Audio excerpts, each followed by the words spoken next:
The skies of North America are protected and monitored from this room each and every day.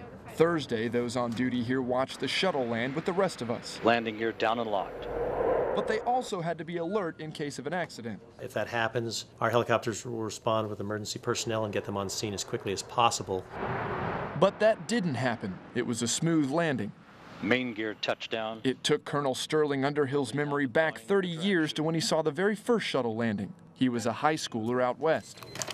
And I remember seeing the heat on the desert there in California. He says it was like no other landing he'd ever seen. Normally an airplane, you're looking out at the end of the runway and an angle like that. With this one, you have to look way up here. So it's coming in high and fast, really dropping, and then all of a sudden it does it. Captain James Heinlein would have been in charge of any rescue efforts from the command center, and that means he'd have had to rescue his friend of 20 years. He says he was proud of Commander Chris Ferguson as he watched the landing.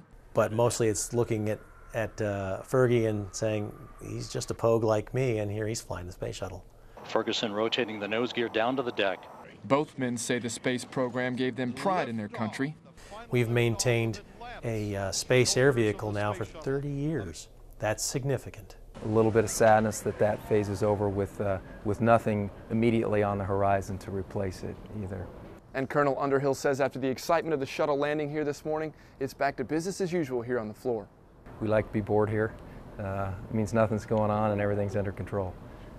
Job well done, America.